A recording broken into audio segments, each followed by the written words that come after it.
Dewan Perwakilan Daerah itu udah vital tuh Pak, mewakili daerah, ya. Mewakili daerah loh itu. Memang kan selama ini kenapa DPD muncul ada keluhan bahwa sebetulnya kalau di DPR kan mewakili partai dan partai itu lebih tunduk kepada DPP-nya. Nah, itu. Sehingga ketika ada anggota DPR dari dapil tertentu ditugasin partai untuk membereskan urusan di luar dapilnya harus mau kan.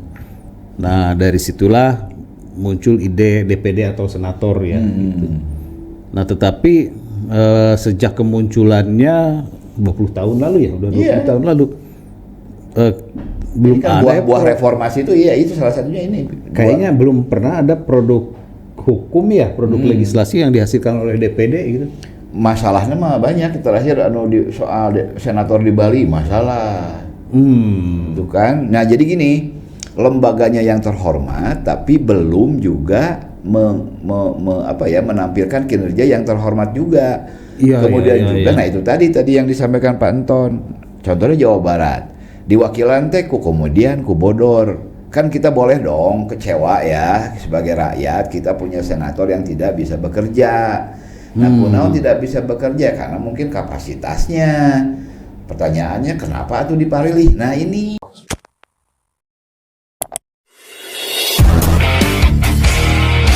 Sampurasun pemirsa apa kabar .news, kita ketemu lagi di podcast apa kabar .news. Seperti yang kita janjikan pada podcast kita terakhir H-1 sebelum pencoblosan. Nah, kita ketemu lagi di H+2 ya, setelah pencoblosan, yaitu hasil. Kita akan bicara hasil, tapi kita tidak akan terlalu teknis ya, karena hasilnya sudah kita bisa baca, sudah kita bisa lihat, responnya juga sudah kita bisa baca, bisa kita lihat. Ada dua kelompok besar, satu kelompok yang merespon positif, menyatakan keunggulannya berdasarkan quick count dan sebagian kecil real count. Juga ada yang kecewa, marah atas hasil atau atas laporan dari quick count dan real count. Itu garis besarnya. Cuman sekarang ini Pak Budi, ke depan akan seperti apa nih? Apakah memang akan seperti ini atau ada perubahan-perubahan? Karena gini, ada real count yang ada quick count gitu. Real count juga ada beberapa versi ya, ada KPU juga ada beberapa web ada kawal, ada macam-macam lah gitu. Kumaha tah dalam beberapa hari ke depan, karena perhitungan ini kan masih lama ya. Presentasi real count itu juga masih sangat kecil. Bukan sangat kecil lah, udah 30, ada 40 dan sebagainya. Kumaha tah? Ya ini kan Pak Nono ya, jadi kalau dari lembaga-lembaga survei yang saya kira ini cukup terpercaya meskipun masih banyak ya kecewa dan sebagainya. Tapi rata-rata sih pasangan 01 di angka 25% ya, 25 mendekati 26 gitu ya. Kemudian 02 di antara 57, 58 mendekati 59 gitu. Nah, sedangkan pasangan 3 di 16, 17, 15, 16, 17. Jadi sekitar situ sih. Tapi ya yang sudah kan sebenarnya kira-kira quick count ini menggambarkan ya. Cuma memang ini muncul di televisi dan tentu pro kontra ya. Dan tadi malam kalau saya nonton di sebuah stasiun televisi di Kompas, ada debat antara Kodari, Rocky Gerung, Alisa Wahid sama Siti Zuhro. Ada usulan menarik sih untuk mengurangi kegelisahan. Mulai hari ini seharusnya diusulkan kepada televisi supaya penayangan quick count dihentikan saja. Jadi mulai ke real count gitu. Nah, justru saya ingin balik ke Pak Nono. Apakah memang seharus seperti itu, kita menampilkan aja real count di TV atau quick count harus terus ada? Atau sebenarnya quick count itu sudah hampir final ya? Harus 99% sudah Ya kalau quick count ya saat ini juga udah. Ya, jadi dari TPS sampel itu sudah rata-rata sudah 95 ke atas. Ya. Gitu. Jadi ada usulan supaya mengurangi kontroversi, sebaiknya quick count ini dihentikan saja penayangannya di Ya TV. sebenarnya gini Pak Budi, sebenarnya nggak perlu gitu-gitu amat sih ya. Nah publik kan butuh juga ya, butuh informasi ya, butuh informasi dari berbagai referensi tentu saja kan. Betul, Nah betul. quick count kan salah satu referensi kan. Quick count itu adalah apa namanya perangkat lah ya, perangkat informasi Ya. yang bisa segera menyampaikan hasil gitu kan. Meskipun kita tahu, kita paham bahwa hasil sesungguhnya adalah real count KPU. Ya, tapi kan sebagai sebuah gambaran dinamika yang bisa kita lihat, bisa kita bisa kita konsumsi, ya itu salah satunya real count. Juga ada kan metode exit poll juga Exit kan. poll, ya. Bisa kita jadikan referensi.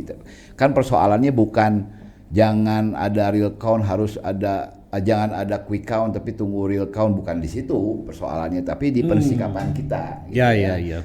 Nah, bagaimana kita mensikapi hasil apapun itu ya dengan santai-santai saja gitu ya. Bahwa di situ ada emosi, di situ ada luapan kekecewaan, kegembiraan dan sebagainya, wajar. Ya. Tapi jangan sampai kemudian juga respon itu menjadi hal yang lebay gitu ya. Ya. Gitu. Nah, saya juga mau sedikit ada catatan nih ya, ketika respon 02 menang kemudian juga dia mengumumkan. Iya. Nah, nggak perlu juga seheboh itu.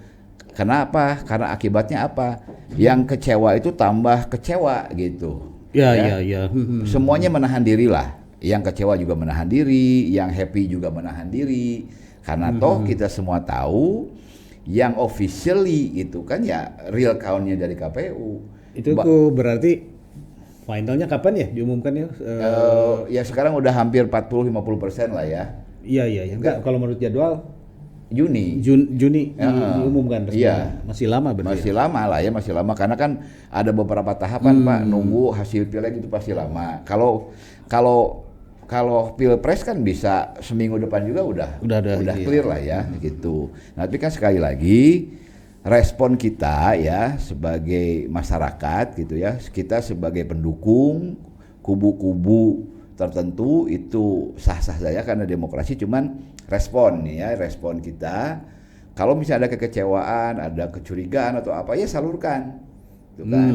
Salurkan sesuai dengan mekanisme hukum, mekanisme aturan, kan ada Gakumdu, nanti ada sengketanya ke MK dan sebagainya. Ya, sebentar saya potong dulu Pak Nunu, ini kan di tengah setelah pengumuman real count ini banyak quick count banyak reaksi-reaksi tentang ada kecurangan di sana sini, ada PSU ya, pemungutan suara ulang dan sebagainya. Kira-kira itu tuh akan mengganggu gambaran yang seperti digambarkan oleh quick count nggak? Ya mengganggu atau tidak mengganggu ya kita lihat saja penanganannya Pak. Gini gitu. Kan kita masuk sini ya, masuk itu banyak sekali ini kecurangan, direkapitulasi di TPS angkanya 50, begitu masuk Sirekap jadi 500. Kan banyak sekali ya yang disampaikan hal seperti itu. Nah, seharusnya si pihak penyelenggara KPU Bawaslu itu responsif dalam bentuk ya penelitian langsung. Kan KPU kemarin sudah mengakui ya ada 2000 sekian yang katanya salah input atau apapun ya alasan dari KPU.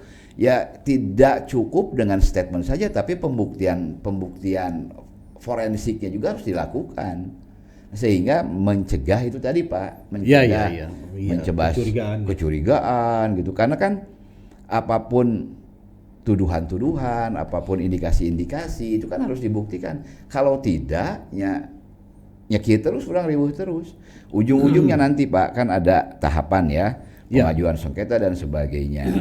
Apapun nanti yang terjadi, sepanjang penanganannya proper, ya, proper itu cepat, tepat, adil, itu kan transparan dan sebagainya. Ya publik lah pasti menerima, orang teh geus dewasa atunya. Betul. Itu jangan sampai indikasi-indikasi, kecurigaan-kecurigaan tidak tertangani sehingga menambah kecurigaan, menambah keraguan, ujung-ujungnya ketidakpercayaan, ujung-ujungnya nanti legitimasinya dipersoalkan, kan jadi riweuh. Betul. Itu. Oke ya, jadi mumpung nih ya, KPU penyelenggara, Bawaslu responsif, itu aja kuncinya. Oke. Tapi proper gitu. Jadi semoga semua tudingan-tudingan kecurangan segera diklarifikasi. Iya. Supaya nanti jadwal tahapan-tahapan pemilu ini bisa Ini teka ganggu lah. tidak terganggu. Nah, Pak Dono gini, ini Pilpres sudah kelihatan ya dari quick count, jadi kita tinggal menunggu real count. Iya. Kita sekarang ingin masuk ke quick count-nya Pileg ya. Oke. Kita lihat bahwa Kenapa? Untuk Pileg akan butuh waktu kita untuk melihat ya, karena perubahannya kan lambat. betul. Ya, karena ada tahapan-tahapan rekapitulasi yang berjenjang gitu kan. Iya, Tapi iya, gambaran secara umum sih udah kelihatan. Nah, gambaran secara umum perolehan suara secara nasional ya. Partai, Ini kita ya. partai belum dibagi kepada dapil-dapil. Ini Belum, kita ya. berangkat dari persentase, dari quick count persentase perolehan suara nasional. Nah, ini saya mendapatkan angka-angka menarik ya kalau kita bandingkan perolehan suara partai. Sekali lagi ini persentase ya, bukan suara total. Jadi misalkan pada quick count kali ini PDIP unggul ya. Ini saya catat Unik ya. 16,36 sekian persen ya. 16,39 secara persentase dibandingkan dengan Pileg 2019. Pileg 2019 PDI itu 19,33. Iya. Sekarang dia di angka 16, sekian. Kemudian Gerindra di 12,57 pada 2019. Dia naik sekarang ke 13, sekian. PKB naik nih dari 9,69% 2019 ke 10, sudah masuk 2 digit. Golkar dari tahun 2019 12,3%, dia naik ke 14%. Terus kemudian PAN pada 2019 6,84%. Nah, sekarang PAN naik ya. Nasdem di 9,05, sekarang naik ke 9,94, naik sedikit gitu. Jadi sementara PKS dari 8,21 naiklah dikit jadi 8,4 sekian. Nah, jadi ada partai-partai yang naik, ada partai-partai yang turun. Nah, tapi kita belum bicara kursi ya. Kalau bicara kursi kan misalkan Golkar selisihnya dengan Gerindra dikit nih. Gerindra 13,5, Golkar 14, sekian. Belum tentu ya Golkar kursinya lebih banyak dari Gerindra. Belum, karena ada perhitungan sistem ya, ada ada metode-metode perhitungan kursi. Tapi gini Pak Budi, kalau lihat ya dari presentasi raihan suara partai nasional ya, di level ini di tanggal berapa sekarang?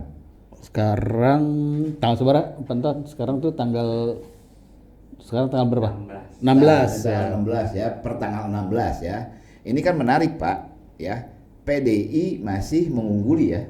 Unggul ya, masih unggul. Nah, sementara kalau kita bandingkan dengan raihan suara capresnya yang didukung, kan ini berbanding terbalik ya. Iya. Artinya apakah si calon PDIP itu tidak masuk atau tidak mengangkat, atau apa nih pengaruhnya? Ya, PDI-nya bagus, calonnya nggak bagus gitu. Ini kan kita selalu bicara soal koktail efek ya. Iya. Efek ekor jas. jas. Ini nggak berekor berarti ya? Iya. Sebenarnya seperti Nasdem mencalonkan Anies dengan berharap koktail efeknya tinggi. Tapi sebetulnya kenaikannya kan persentasenya Ya, Nasdem itu enggak signifikan lah ya. 905 sekarang 9, jadi masih di bawah. Ya. Masih satu digit, belum tembus ke 10% gitu. Yang PDI ya malah presentasinya turun ya. Nah, ini menarik sebetulnya kajian koktail efek ini karena ternyata peta elektoralnya beda ya kalau orang partai untuk pileg dia memilih partai ya, tapi pilihan dengan presidennya belum tentu linear. Iya, itulah ya keunikan di kita ya. Dilihat ya, seharusnya kan kalau misalnya lihat presentasi raihan suara PDIP yang cukup bagus ini kan, seharusnya kan sama dengan raihan calon presidennya. Iya, gitu kan. Itu kan ya. Harusnya ada linear ya. Artinya mungkin pemilih-pemilih PDI itu tidak menentukan pilihannya ke calon presidennya itu. Iya. Ini menarik ya, ini bisa jadi kajian, tapi tentu saja kajian-kajian hal ini udah terjadi, tapi ini menarik juga lah ya fenomena ini. Oke, jadi ada yang terancam tersingkir ya, seperti P3 yang itu nggak bisa nggak dapat parliamentary threshold. Iya, kemarin 2019 ya 4,52, sekarang di bawah hanya 3, 4 juga belum ya? Belum mencapai 4 ya. Tapi ya kita tunggu lah. Masih ada waktu lah. Masih ada waktu gitu. Nah, Pak Nunu dengan perolehan suara seperti ini ya, apakah nanti Prabowo kalaulah memang real count menunjukkan bahwa pasangan 02 memang real presiden, nanti apakah koalisi yang sekarang ini bakal tetap nggak gitu loh? Gini ya, kalau kita lihat ya, kita amati, kita pelajari juga kan koalisi di kita mah nggak ada yang koalisi yang relatif permanen lah ya. Berubah-berubah sesuai dengan kepentingan, sesuai dengan wilayah, sesuai dengan waktu. Selalu ini contoh gini, koalisi di pusat itu tidak akan linear dengan koalisi di daerah itu nyaris tidak ada. Warna-warninya beda-beda gitu. Nah, apakah untuk nanti ya pasca penetapan Pilpres, apakah koalisi ini akan bertahan, bertambah atau berkurang? Saya sih melihat pasti akan ada perubahan, Pak. Ya, misalkan ini nih PDI nih. PDI walaupun sekjennya Hasso sudah mengatakan dia siap untuk oposisi, mungkin nggak misalkan pada suatu saat, karena bagaimanapun juga berkuasa itu enak ya.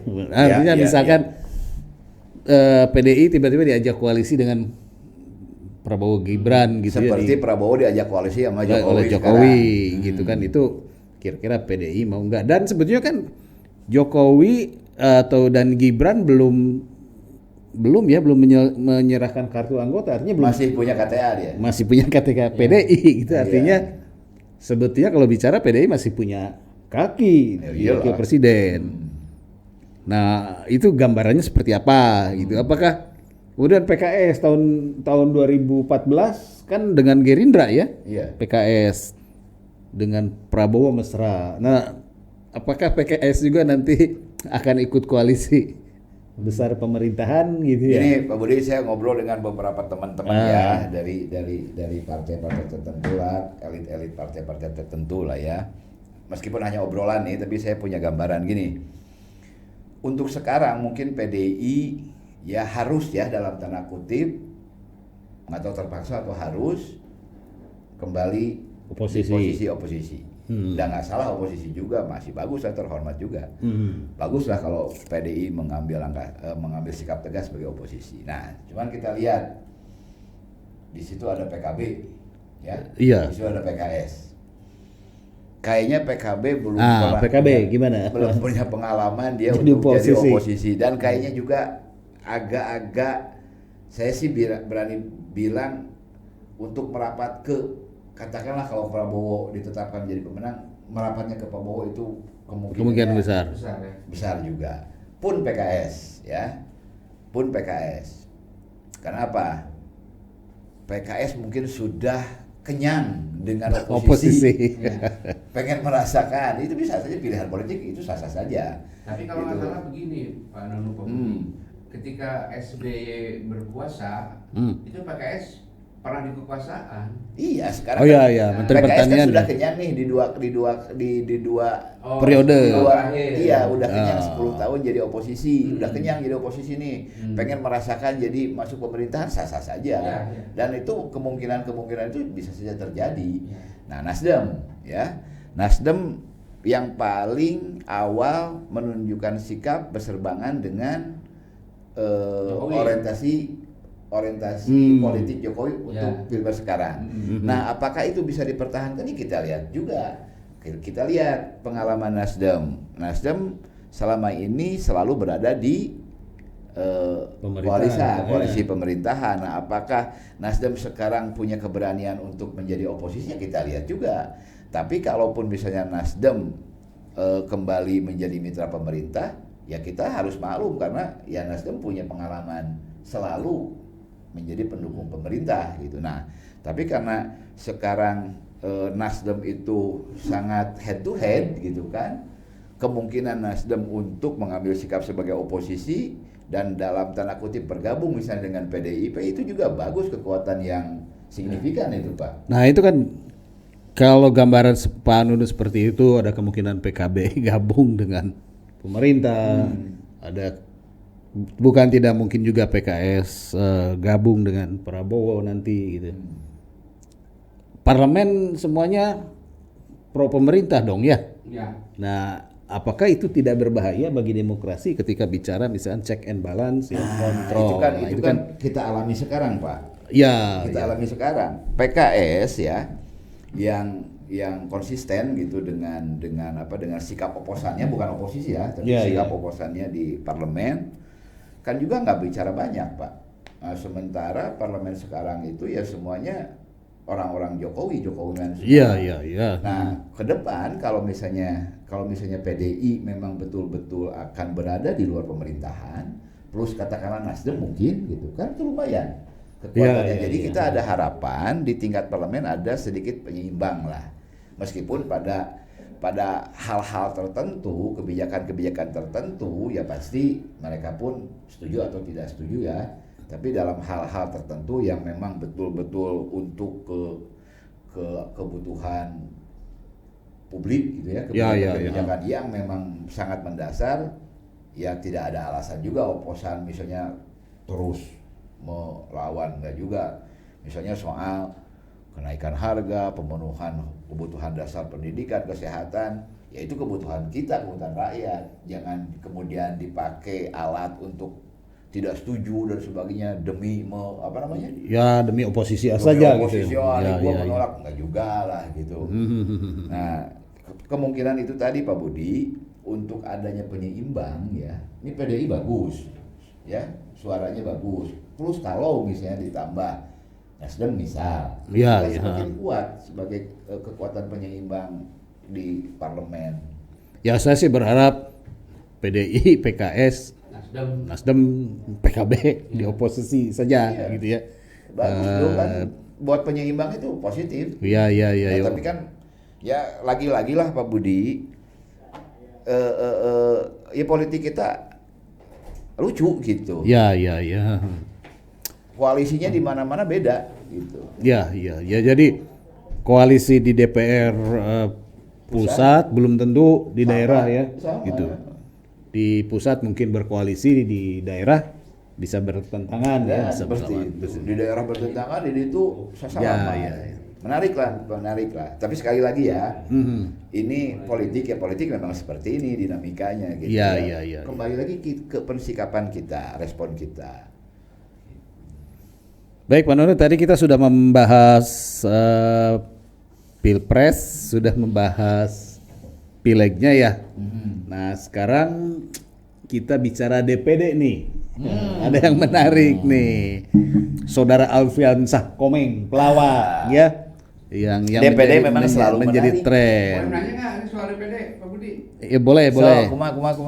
Jadi begini. Jangankan Panton, saya juga banyak pertanyaan soal DPD mah. Jadi apakah ini karakteristik orang Jawa Barat? Udah kita bicara DPD Jawa Barat ya, Jawa Barat karena khusus. Senator ya, senator. Senator. Enggak ya kan senator. 2 periode yang lalu Ya. yang suaranya terbanyak tuh komedian. Bodor. Satunya Bodor lah. Bodor. Oni Suwarman gitu. Ya. Nurul Sule, Sos. Itu kan 2 periode. Nah sekarang kelihatannya di naga-naganya Komeng juga suaranya sudah terbanyak ini kelihatannya dari Iya, sampai hitungan sementara itu kan. sampai hitungan sementara. Terbanyak di Jawa Barat atau nasional ya? Mungkin Kalau nasional. terbanyak di Jawa Barat bisa Ya sudah iya memang.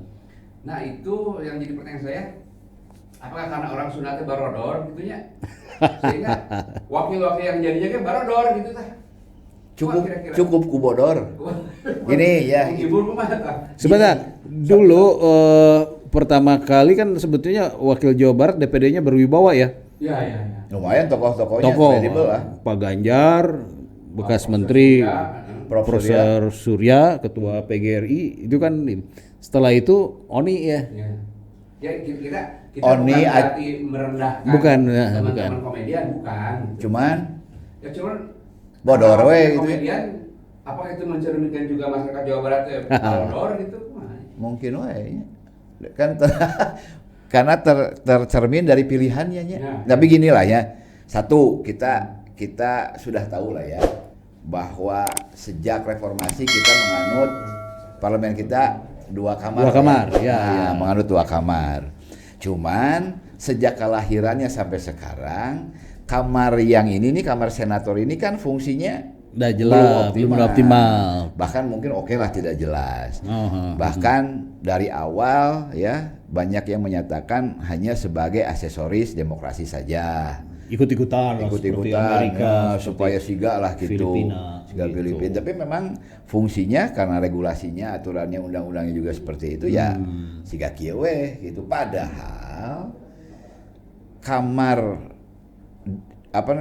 Dewan Perwakilan Daerah itu udah vital tuh Pak, mewakili daerah, mewakili daerah ya. mewakili daerah loh itu. Memang kan selama ini kenapa DPD muncul ada keluhan bahwa sebetulnya kalau di DPR kan mewakili partai dan partai itu lebih tunduk kepada DPP-nya. Nah itu. Sehingga ketika ada anggota DPR dari dapil tertentu ditugasin partai untuk membereskan urusan di luar dapilnya harus mau kan.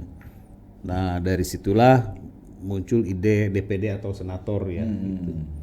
Nah tetapi sejak kemunculannya 20 tahun lalu ya, udah 20 tahun lalu belum Ini kan ada buah reformasi itu ya, itu salah satunya ini. kayaknya belum pernah ada produk hukum ya, produk legislasi yang dihasilkan oleh DPD gitu. Masalahnya mah banyak. Terakhir soal senator di Bali masalah. Itu kan. Nah jadi gini, lembaganya yang terhormat tapi belum juga menampilkan kinerja yang terhormat juga. Iya, Kemudian iya, juga iya. nah itu tadi yang disampaikan Pak Anton. Contohnya Jawa Barat. Diwakilan teh kemudian ku Bodor.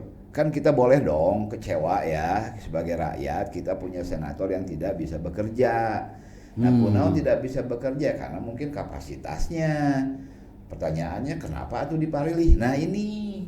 Tapi kan Pak Nono ketika DPD-nya yang orang-orang yang katakanlah berwibawa ya, Pak Ganjar, Kartasasmita, Pak Surya, Profesor Surya, dan kinerja DPD nggak kelihatan juga. Iya, karena- Ini kan bukan masalah komediannya. Bukan memang. Ditambah ke komedian gitu lah. Boleh dong kita berharap ya, ini bukan untuk tadi merendahkan siapa atau dari latar belakang apa, tidak gitu, tapi ya tunjukkan gitu. Ya, untuk Kang Komeng ya kita titip gitu loh suara. Pijadian lo Kang Komeng gitu, gitu. pijadian senator. Jangan cuma suara terbanyak, tapi di sana juga nggak bunyi, terus juga tidak menduduki kursi kepemimpinannya di DPD-nya gitu loh. Iya, lebar gitunya, lebar. Posisi itu sebenarnya sangat vital dan pasti akan berguna bagi kita yang ada di daerah nih. Kita punya senator, artinya ketika senator kita itu berfungsi, berperan, Ya. kan pasti kita punya manfaat dong untuk mendorong kemajuan lah gitu.